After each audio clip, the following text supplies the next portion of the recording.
Before we begin, hear this clearly. Not every dream needs an audience. Not every vision needs applause, and not every goal needs to be announced. Sometimes, the fastest way to kill a dream is to talk about it too soon. Now let me tell you a story. There was a young man named Daniel who had a burning desire to change his life. He grew up in a small town where big dreams were often laughed at, but Daniel was different. He didn't want average. He didn't want ordinary. He wanted to build something meaningful, something that would lift his family out of struggle and prove to himself that he was capable of more. One evening, filled with excitement and adrenaline, Daniel made a decision. He was going to start his own business.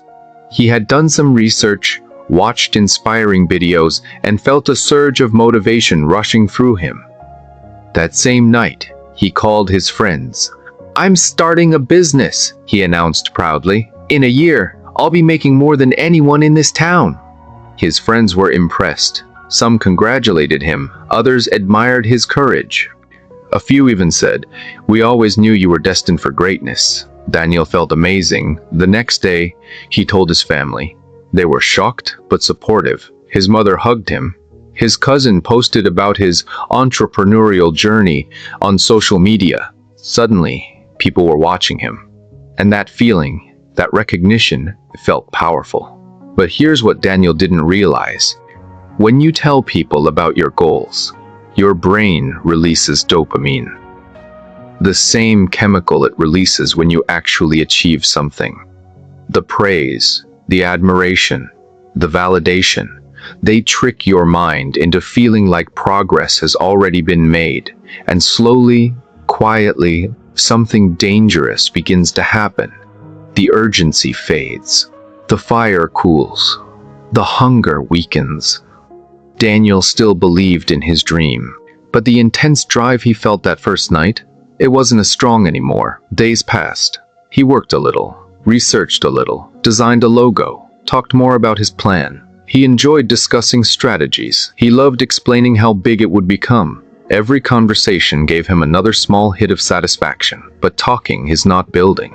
Explaining is not executing.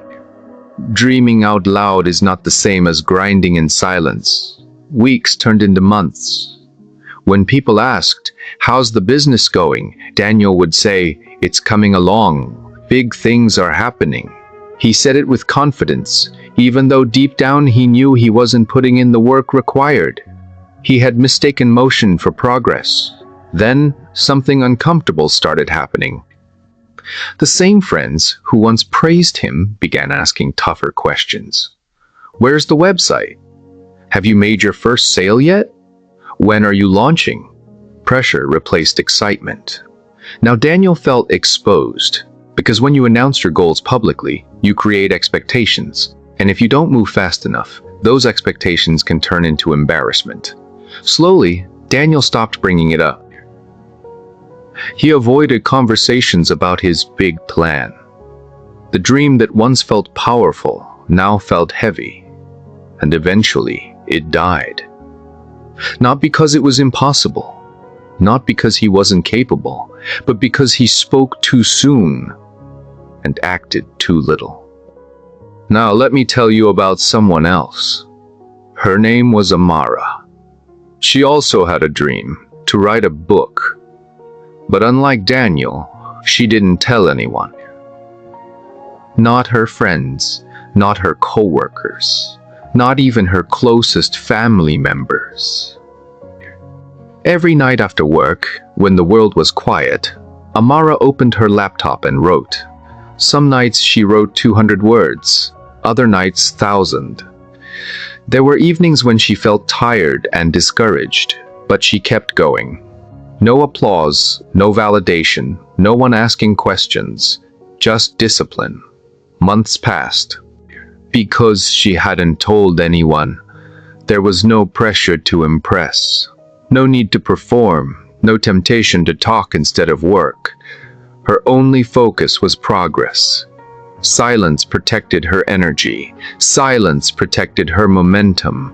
Silence protected her dream. 1 year later, Amara finished her manuscript.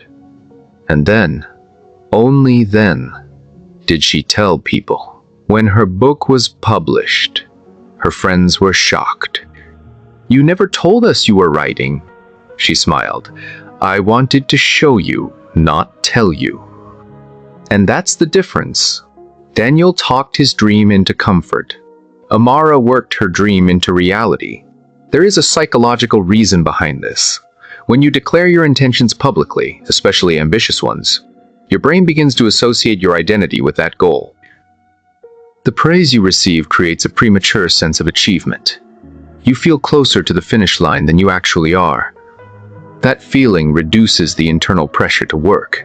It's like telling everyone you're going to run a marathon, and then receiving so much admiration for your commitment that you feel accomplished without training. But silence keeps the tension alive. Silence keeps you slightly uncomfortable. And that discomfort, that's what fuels action.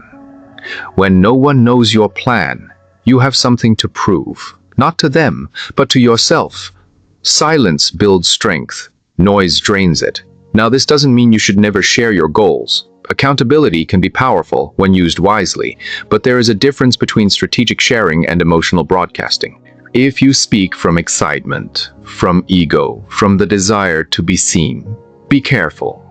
Because applause can be addictive, and addiction weakens discipline. True builders understand something most people don't. Move in silence. Let results make the noise. Think about the most successful people you know. Many of them disappeared for a season. They worked quietly. They sacrificed privately.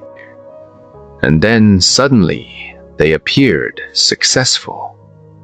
But success didn't appear overnight. It was built in hidden hours, in early mornings, in lonely nights, in moments when no one was watching. The world celebrates outcomes, but it doesn't see the silent grind. So if you have a dream right now, protect it. Guard it like a seed planted in soil. When you plant a seed, you don't dig it up every day to show people. You water it, you nurture it, you give it time, because exposure too early can kill growth. Your ideas are the same. Talk less, work more, and remember this powerful truth. Energy flows where attention goes. If your attention is on explaining your plan, you have less energy to execute it. If your attention is on impressing others, you have less strength to improve yourself. Let your focus be internal.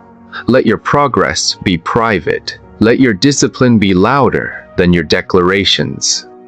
One day, when the results are undeniable, you won't need to convince anyone.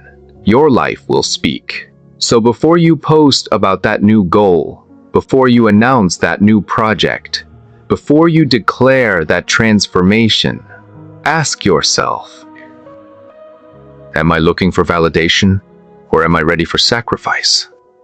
Because dreams don't die from impossibility. They die from premature celebration. They die from distraction. They die from too much talking and not enough doing. Be different. Be disciplined. Be silent. And when the time is right, let your success introduce you. Thanks for watching. If you enjoy the story, please leave a comment, like, and subscribe to our channel for more interesting stories like this.